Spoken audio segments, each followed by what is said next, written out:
자, 오늘 비트코인 얘기 드려보겠습니다.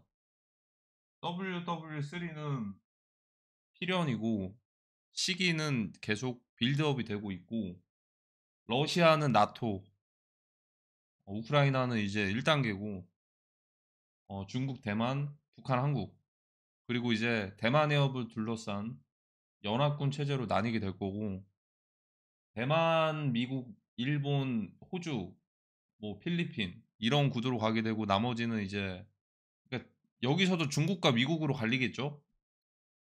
그러면 자산 시장은 어떻게 되냐? 가장 큰 혼란이 올 건데 제가 이거 정말 나올 수 있는 시나리오로 하나 말씀드리겠습니다. 저는 참고로 쇼츠는 요즘 업로드를 안 하고 있어요.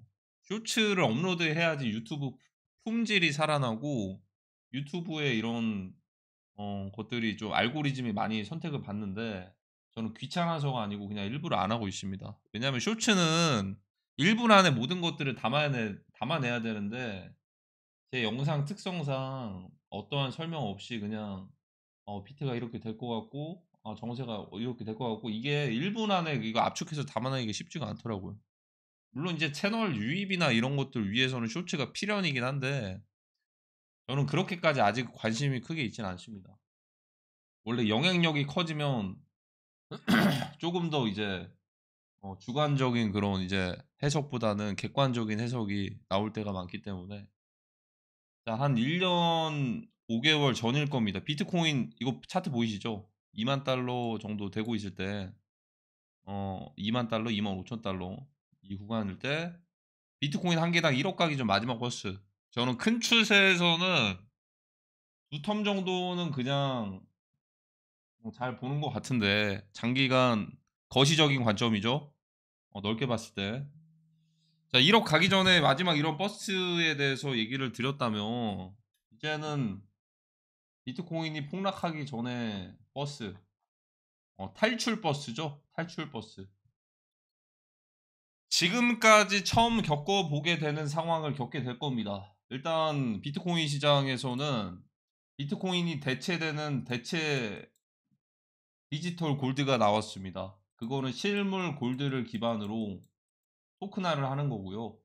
디지털 골드가 진짜 탄생이 됐습니다. 이게 이 디지털 골드가 USDT 거래소에 상장도 되어 있고 USDC 이런 식으로 거래가 됩니다. 자, 비트코인의 입지는 사실 줄어들고 있습니다. 하지만 암호화폐 일단은 1대장이 비트코인이기 때문에 아직까지는 또 이제 펀더멘탈이 지금까지 유지가 됐었고 무엇보다도 ETF에 유입되는 자금들이 큰 역할을 했습니다. 확실히 과거와는 좀 달랐습니다. ETF 자체가 승인이 안 됐고 승인이 되냐 안 되냐를 두고서 많이 좀 다툼들이 있었기 때문에 자, 근데 이제부터가 헬게이트 시작입니다. 앞으로의 변수는 한 세 가지가 있겠죠. 첫 번째, 사토시 나가모토의 물량. 사토시. 110만 개? 100만 개? 비트코인 100만 개를 가지고 있습니다. 이거 실제로 가지고 있는 물량이고 지갑 이동했던 흔적도 있었죠. 시장이 딱 매도할 수 있는가? 매도한다고 해서 문제가 될 건 하나도 없어요. 하지만 이 사토시가 비트코인 코인 시장 전체의 운명을 쥐고 있는 거나 마찬가지입니다. 사토시가 그럼 살아있을까? 당연히 살아있겠죠. 지금 계속해서 사토시가 전 세계 부자 뭐 11위다, 12위다 이렇게 나오고 있는 게 곧 이들이 움직일 수도 있어요. 하지만 사토시는 누구죠? 익명의 개발자입니다. 누군지 모릅니다. 그가 누군지 몰라요. 그가 누군지 모르는데 일단 시장에 매도될 수 있다 이 말이죠. 하지만 매도가 안 됐기 때문에 지금 질서가 유지되는 거고 그 타이밍을 말씀드리도록 하겠습니다. 두 번째, 일단 ETF. ETF가 있는데요. 자, 이거 두 개는 연결될 수도 있거든요. 이 두 개. 그리고 세 번째는 세계대전도 있어요. 이것도 ETF랑도 관련이 있어요, 이게. 자, ETF. 지금 비트코인 유동성이 많이 들어왔던 거는 ETF 영향 굉장히 컸습니다. 블랙록, 피델리티, 대규모 대형 기관들의 이제 비트코인 유입 들어온 자금들, 달러 들어온 것들로 비트코인 사서 보관하고 있죠. 자, 근데 ETF 구조상 사실 그 기관들이 있잖아요. 피델리티, 블랙록 이런 기관들이 이걸 자유롭게 마음대로 매도하거나 매수하거나 그럴 수가 없어요. 매도 매수. 그러니까 이제 ETF가 주식이잖아요. 주식을 사는 사람들이 있으면 이 주식 구매하는 만큼 USD 달러가 들어온단 말이죠. 그럼 기관들은 이걸 가지고서 들어온 만큼만 사고, 만약에 ETF를 매도하면 빠져나간 만큼만 매도하고 BTC를 매도하겠죠. 그렇게 되면. 이 구조예요. 그러니까 사실상 통제를 잘 안 합니다. 그냥 들어온 만큼 사 주고요. 빠져나간 만큼 비트코인을 매도를 해 줍니다. 자, 근데 이례적인 게 하나가 나올 수가 있어요. 매도에 대한 이례적인 거. 자, 만약에 국제 정세가 3차 세계 대전으로 인해서 크게 흔들릴 것 같다. 이거 굉장히 위험 자산인데 유동성도 많이 빠질 것 같고 엄청난 시장의 폭락이 올 것 같고 리스크가 굉장히 크다. 자, 이거는 사실상 사이드카, 한국에선 사이드카, 막 서킷 브레이크 이런 것들처럼 기관에서 독단적으로 이 투자자들은 그나마 좀 보호를 좀 해주기 위해서 먼저 BTC를 매도할 수도 있어요. 어, 만약에 이 리스크가 발생을 했을 때. 자, 그리고 사토시 나가모토 100만 개 물량도 마찬가지입니다. 요것도 마찬가지예요. 뭐 작은 것들 하면은 뭐 이제 BTC 압수 물량이나 이런 것들도 있겠죠. 당연히 정부에서. 자, 원래는 안 되는데 만약에 ETF 자체가 사실 달러 자금 들어오면 그걸로 비트코인 매수하고 보관하고 유출되면 매도하고 이렇게 관리를 해 주는 건데 그냥 들어온 만큼만 매수하고 빠져나간 만큼 매도하고 이렇게 한단 말이죠. 근데 이제 예외적으로 어떠한 이제 엄청난 큰 재앙 같은 일들이 들이닥쳤을 때 그 재앙 같은 일들이라는 게 금융시장 자체만의 붕괴인 사토시 100만 개 물량이 움직이더라도 이것도 재앙 같은 일이에요, 사실. 왜냐하면 지금까지 한 번도 매도가 안 됐거든요. 평단이 거의 1달러인데 100만 개 지금 몇십만 달러일 때 10만 개만 던져도 이거 엄청 금액이 얼마예요, 이게. 시장의 유동성이 그만큼 회복을 못 한단 말이죠. 그런 상황들 대비해서 이 기관들이요. 지금 보유 중인 비트코인 같은 거 있죠. 이더리움이나. 이거를 독단적으로 그냥 매도해 버릴 수 있어요, 매도. 자, 독단적으로 매도를 하게 되면 어떻게 되냐? 일단은 달러가 남습니다. 자, 근데 이것도 리스크가 굉장히 크겠죠? 왜냐? 투자자들 입장에서 ETF 가지고 있는 사람들이 평단이 있을 거 아니에요, 평단이. ETF 가지고 있는 사람들이 아니 내가 난 계속 가지고 있고 싶었는데 비트코인 더 오를 것 같은데 너네가 왜 마음대로 팔아? 라고 했는데 실제로 비트코인 가격이 올라가면 기관들 입장에서 오판을 내린 거죠. 그거 다 보상해 줘야 되고. 야, 근데 반대로 기관들에서 이런 선택을 했어요. 비트코인이 그냥 미치도록 그냥 폭락할 것 같은 거예요. 패닉셀에 그냥 신뢰도 상실하면서 사토시 막 움직이면서. 그러면 기관들이 매도한 가격이 만약에 비트코인이 예를 들어 95,000달러예요. 매도를 했어. 자, 근데 비트코인이 10만 진짜 만 달러까지 떨어지는 거야. 그럼 투자자들 입장에서 어떠겠어요? 잘했네. 박수 쳐주겠죠. 잘했네. 박수 쳐주고 달러 대위로 보상도 받을 수 있을 거예요. 왜냐하면 기관들은 미리 다 현금화 해놨거든. 그러면 현금화 해놨으면 BTC 매도 가격이 책정이 될 거예요. 우리 언제 매도했다. 여기에 맞게 우리 보상해줄게. 그러면 누가 좋냐? ETF 투자자도 좋고 기관도 좋고. 근데 이제 폭락했을 때 누군가는 공매도로 엄청난 수익을 벌겠죠. FTX 반대 버전입니다. FTX 파산 반대 버전. FTX 파산 채권자들 보상은 파산 기점으로 보상이 됐는데 이제는 ETF가 매도 시점으로 보상될 가능성이 크다. 매도 시점.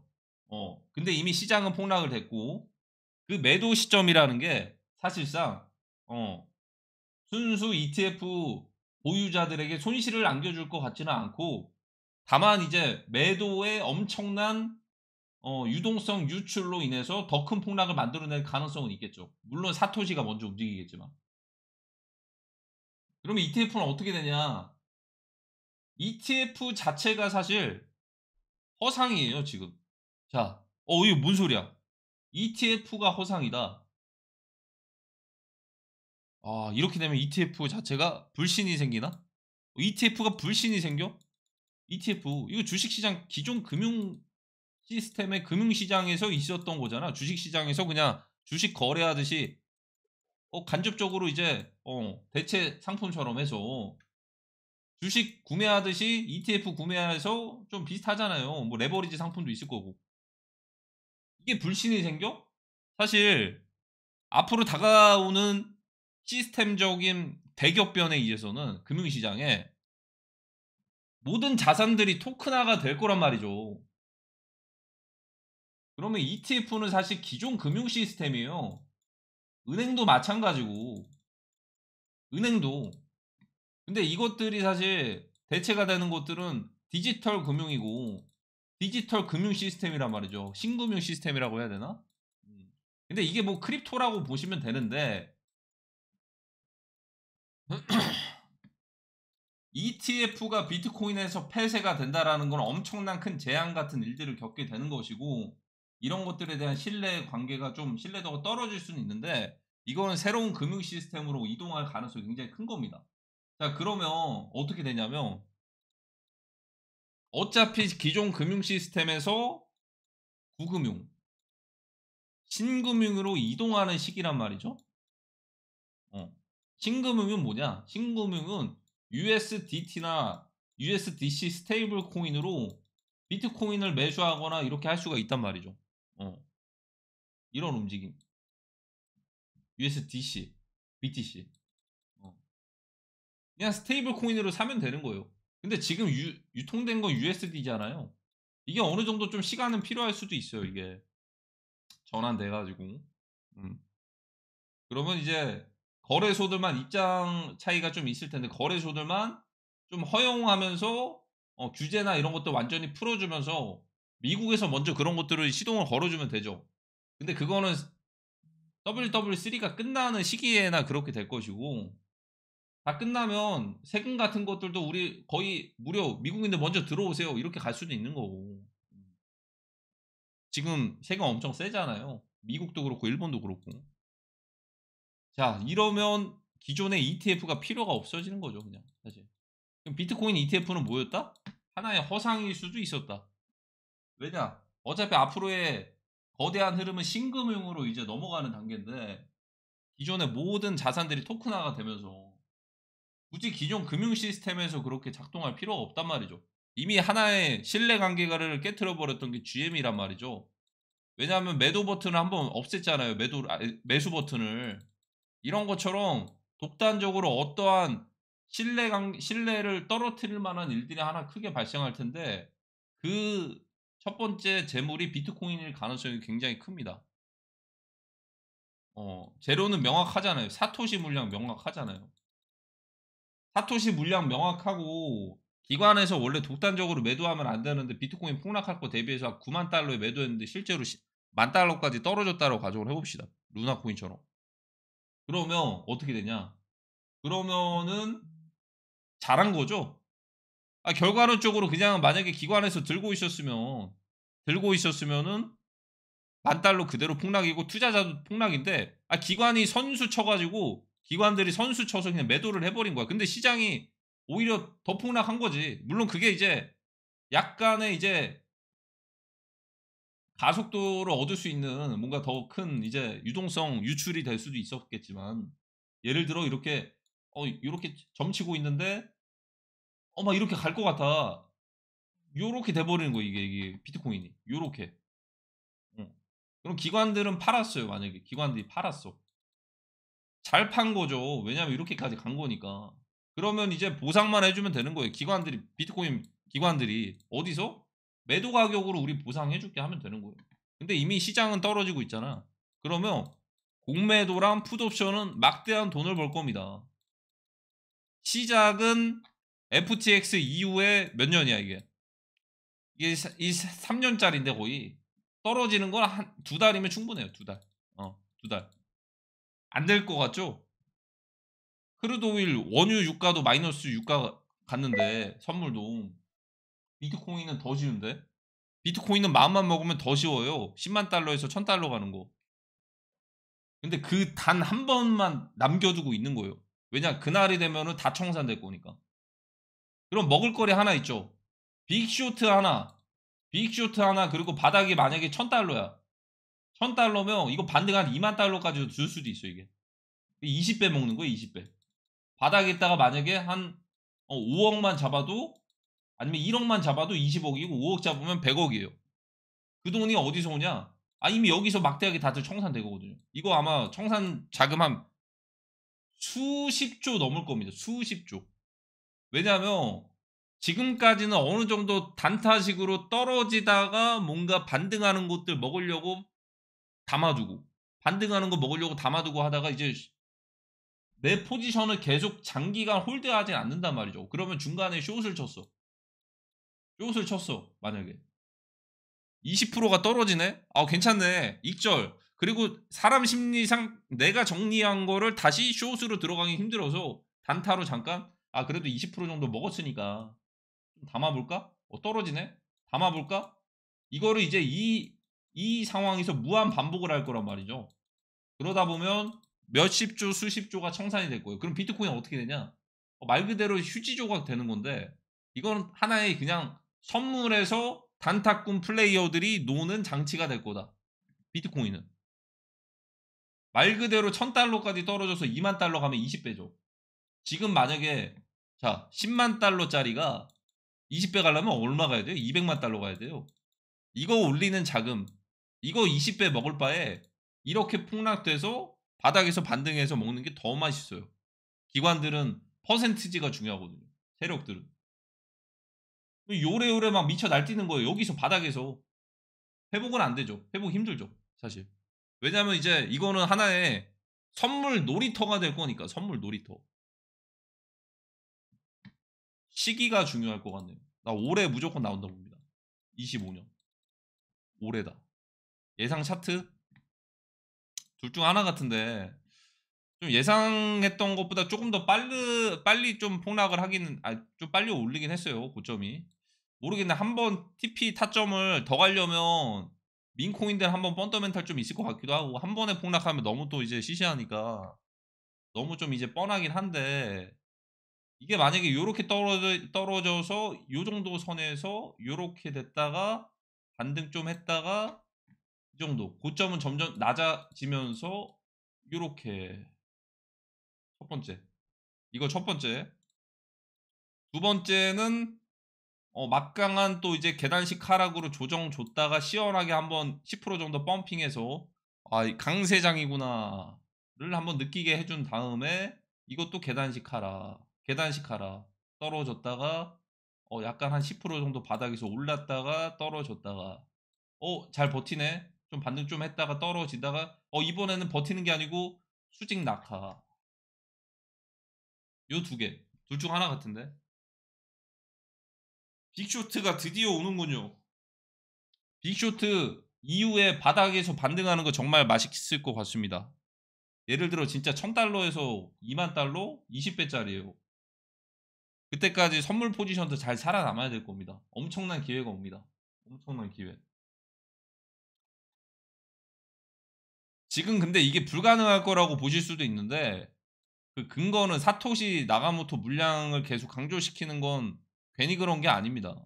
그게 언젠가는 써먹을 거거든요. 비트코인이 그걸 소각을 하겠습니까? 아마 ETF가 아마 기관들에서 매도하고 ETF 자체를 상장 폐지할 수도 있어요. 그냥 기관들이 그거 상품들 출시를 했는데 그거를 포기할 수도 있어요. 근데 포기하는데 그냥 포기는 안 하겠죠. 매도 가격에서 보상해주고 포기하겠죠. FTX 반대 버전이네. 이렇게 되면 어떻게 되냐면 FTX 채권자들 보상 받은 금액이 15,000달러인데 더 떨어지면 잘 받았네 이렇게 할 수도 있고. 또 비트코인 미래입니다. 다른 유사 코인들도 비슷하게 겪을 텐데, 비트코인이 이렇게 무너지면 사실 크립토 시장에서는 수요가 많아. 그 이제 생태계라는 게 있거든요. 이더리움, 솔라나 같은 애들은 실제로 이제 채굴량이 무제한이긴 한데 이제 사용자들이 많아지면은 쓰임새가 많아가지고 소각도 되고 잘들 많이들 사용들 합니다. 자체적으로 인플레이션이 조절이 돼요. 그리고 앞으로 시장의 사용 가능성도 많아질 거고. 비트코인이 만약에 무너질 때 이더리움, 솔라나도 같이 무너질 텐데 그렇다고 해서 건재하게 다시 회복할 수 있는 건 저는 솔라나, 이더리움 될 수 있다라고 봅니다. 일단 요 두 개. 근데 무너질 땐 이거 이렇게 무너지면 같이 무너지겠죠. 예를 들어 만약에 비트코인이 이렇게 되면은 이더리움도 이 태초마을 가겠죠. 태초마을. 솔라나도 솔라나도 태초마을 가겠죠. 아 그래서 이게 약간 조금 그러긴 한 게 ETF 승인해 주는 거 좀 봐야 될 것 같기는 하네요. 리플도 ETF 승인한다고 했다가 좀 미뤄졌잖아요. 이게 BTC ETF들만 이렇게 만약에 한 번에 독단적으로 그 방금 말씀드린 것처럼 천재지변 같은 일들 대비해서 기관들이 싹 다 매도하고서 그냥 폐쇄해 버리는 그런 거면 그냥 BTC만 남겨두는 게 좋을 것 같기도 하거든요. 이더나 솔라나 같은 것들 추가적으로 뭐 스테이킹 가능한 그런 것들까지 모르겠는데 그게 좀 제가 좀 미래를 너무 빨리 본 거일 수도 있어요, 솔직히. 이건 미래를 좀 빨리 본 거는 언젠가는 충분히 발생할 수 있는 가능성인데 지금 왜 이걸 왜 미리 말씀을 드리냐면 중간에 만약에 진짜 세계대전 직전이면 그렇게 되더라도 상관은 없어요. 세계대전 직전이면. 근데 이게 만약에 평시 상황이고 다 평화로운 시기에는 포커스가 그쪽으로만 쏠릴 텐데 전쟁 상황일 때는 충분히 그럴 수도 있거든요. 그리고 더 이제 놀라운 반전은 오히려 그렇게 되잖아요. 친군부 세력들이 승리하는 그쪽이에요. 그것도 사실. 왜냐하면 자금줄이 차단이 되거든요. 크립토 자금줄이. 왜냐 크립토 자금줄은 지금 그 군부 세력들 반대 진영에서 다들 크립토에 담아놨을 텐데 이게 고래 싸움에 새우들 등 터지는 거고 반대로 리벤지 하는 겁니다. 리벤지. 세력들 간의 고래 싸움 새우들 등 터지는 리벤지예요. 왜 그러냐면 지금 크루드 오일 유가 마이너스 유가 사태가 이 코비드 그 시기 때 났잖아요. 어 러시아 우크라이나 전쟁하고 유가 오르고 군부 세력이면 에너지가 필요한데 에너지 사우디아라비아 러시아 미국 원유 생산량 1, 2, 3위 사실상 1, 2, 3위를 다 가지고 있는 이제 반대로 그러면은 리벤지인데 마이너스 유가 겪었으니까 유가는 폭등하고 크립토는 떨어지면 크립토 떨어지면 오히려 군부 세력들 반대파 세력들이 자산들 담아뒀던 것들 제로 가치까지 되겠죠. 어떻게 보면 그렇다고 해서 금융시장에다가 그 반대 세력들이 크루드 오일 그 명의 그 증권사 계좌 명의 터가지고 그걸 롱 포지션 잡고 그럴 순 없잖아요. 그러니까 좀 익명성의 그런 것들로 담아뒀을 거 아니에요. 그게 크립토고. 그럼 게임 끝이네. 그러니까 이제 크립토 붕괴, 오일 폭등, ETF 폐쇄 이 구조로 갈 것 같아요. 제가 볼 때는. 그럼 반대로 2020년에 겪었던 것들 리벤지죠. 2025년 이후에는. 크루드 오일은 오히려 폭등하고 오일 가격은 폭등하고 비트는 폭락하고 금융시장도 마찬가지겠죠. 이거 정말 잘만 편승하면 누군가에게 기회도 될 수도 있을 거예요. 저희 패밀리 분들도 그런 기회가 됐으면 좋겠네요. 저는 사실 단기적인 관점이 아니라 거시적인 관점이잖아요. 어, 지켜볼 만 하겠죠. 더 깊은 얘기를 듣고 싶으시면 어, 앞으로 뭐 이제 컨텐츠 올리는 것도 보시면 될 것 같네요. 일단 이제는 반대입니다. 비트코인은 붕괴되기 얼마 안 남았다. 카운트다운 몇 일로 해야 되지? 30일로 해야 되나? 20일? 아 60일? 한 두 달? 가을까지 봐야 되나? 가을까지? 일단은 근데 지금은 당장은 평화롭습니다. 당장은 평화로울 거예요. 일단 당장 평화로울 거고, 일단 언제까지가 평화롭냐? WLFI라고 트럼프 대통령 재단에 디파이 이거 만약에 조만간에 뭐 바이낸스나 대형 거래소들 한 번에 동시 상장하면요, 오피셜 트럼프처럼 그때까지 평화로울 겁니다. 그때까지 전후로 평화로울 수 있다. 자, 일단은 솔라나 민코인 펌프 요거는 이제 그 토큰 세일 끝났고 끝났기 때문에 오히려 이게 좀 상이하게 좀 다른 애들이 움직이고 있어. 레츠 뽕크펀 출신이나 뽕크나 펭구는 NFT 기반, 뽕크는 펌프펀 출신이 아니죠. 레츠 뽕크펀도 펌프펀과 경쟁작이죠. 근데 토큰 세일은 완판이 됐는데 과연 이거 다시 복귀를 할 건지, 아니면은 그냥 이제 거품 이제 최고점에 토큰 세일 끝나고서 그냥 끝나는 건지. 근데 이제 남아있는 것 또 하나 카드가 남았죠. WLFI. 요거까지가 이제 막바지일 것 같다라는 생각이 들고, 그 다음 페이지는 WW3다. 그러니까 이제 폭락의 메커니즘은 간단하게 생각하시면 돼요. 일반적인 접근법으로 접근하시면 안 돼요. 고래 싸움에 새우들이 등 터지는 그걸로 접근하셔야지 이해가 될걸요. 그러면 크루드 오일 유가 마이너스 유가까지 폭락한 것도 설명은 못해요. 이거 설명 어떻게 해요 이게. 그냥 금융 세력들 간의 전쟁이에요. 금융 세력들 간에 이게. 이거는 비트코인 10만 달러가 1000달러까지 떨어진 거거든요. 금융 세력들끼리의 전쟁이고, 이런 것들은